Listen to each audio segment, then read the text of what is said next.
What music is that I hear? Something to try and make you feel at home.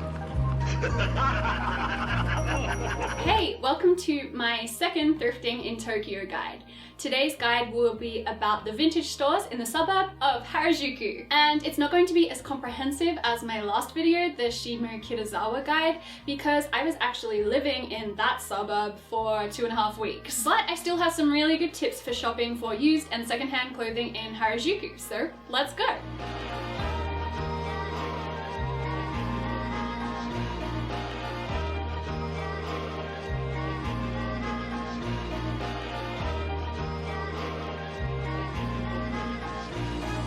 Okay, so although the main street of Harajuku and the tourist hotspot, Takeshita Street, is amazing and you should experience it at least once in your lifetime, it's also a pretty crappy, hyper-commercialized street crammed full of fast fashion. I don't recommend actually buying stuff from here, apart from crepes.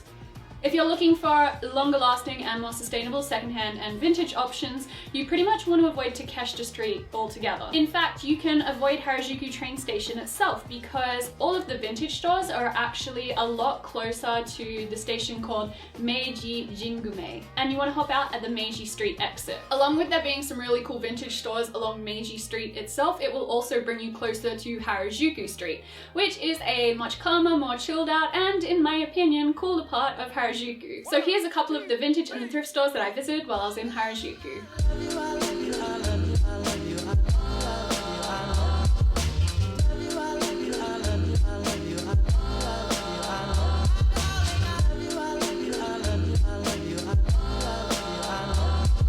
So I've been trying to devise some kind of plan where I hide in between the clothes racks inside Kinji, get myself locked inside all night, and then take over the store.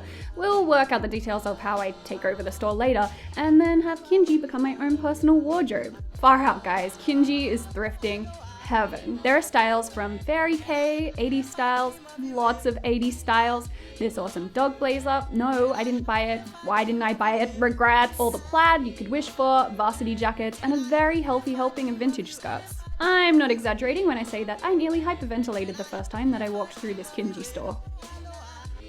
Now, this may have just been a temporary store while I was in Japan, I wasn't quite sure, but goddamn was it cool. Wego is a chain store that has a lot of new clothing, but even the main stores often carry used items as well, mixed in with the new stuff. This Wego vintage store on Meiji Street was almost entirely secondhand pieces. And a quick tip, you can usually tell if it's secondhand because it'll have used on the tag, usually in English. I saw these upcycled sweaters while I was there, and I'm definitely going to be trying to recreate this for myself because it seems like a really easy way to turn an old ugly sweater into a really cute one.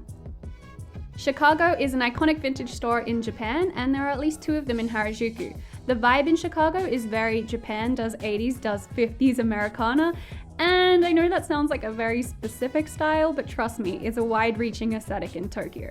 Anyway, it also happens to be my favorite aesthetic of all time. Spins is again one of those iconic Harajuku stores, and it also carries a mix of vintage and new pieces. Again, the way to tell if it's secondhand or not is to check that tag.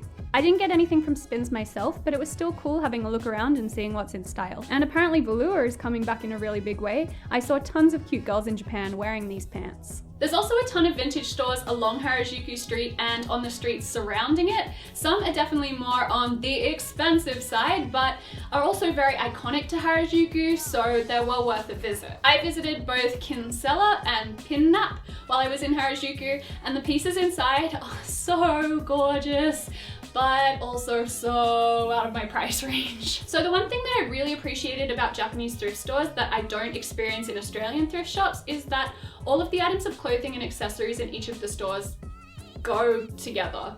What I mean by that is there's not just a jumble of random out of season styles all just thrown in together. You know, men's, women's, kids' clothes, pajamas, costumes, just all in one place, all thrown in together. Each store, and this is regardless of whether it's an expensive or a cheap thrift store, is curated to some extent. In both Shimo Kitazawa and in Harajuku, I experienced this. Regardless of the fact that many of the pieces are decades old, every item that they choose to display in the store is extremely on trend. I don't know what it's like in the rest of the world, but that's always something I really appreciate when I come to Japan. The last place where you can thrift in Harajuku that I'm going to mention because it's not completely obvious at first is Thank You Mart. Now, most of the stuff in Thank You Mart is just cheaply made knickknacks. In fact, the store's whole gimmick is that every item inside is 390 yen, which is about $3.50. But a lot of the Thank You Mart stores also have a used clothing section. These used clothing sections are much more like the thrift stores that I'm used to in Australia. It's not super high quality styled stuff, it's much more random, but you can still find the occasional gem, like this sweater that I got. I freaking love this sweater, and I wore it when I met Simon and Martina in Tokyo. Did I mention that I met Simon and Martina in Tokyo? Yeah, that was really cool. Anyway, check out a Thank You Mart or two if you go to Japan. They're not only found in Harajuku, but I know there's a lot of stores all over Tokyo and in Osaka, and I have to assume elsewhere too. Alright, so in my next video in this mini-series, I will be doing a haul/lookbook of all the items that I picked up thrifting in Tokyo. I'm also going to answer a lot of the questions that you've been asking about sizing, other places to visit for vintage, and what it's like being in Japan if you don't speak much Japanese. So if you're interested in the answers to those questions, make sure you check out my next video. Thank you so much for watching. Subscribe to my channel if you haven't already, and I'll see you all next time. Bye!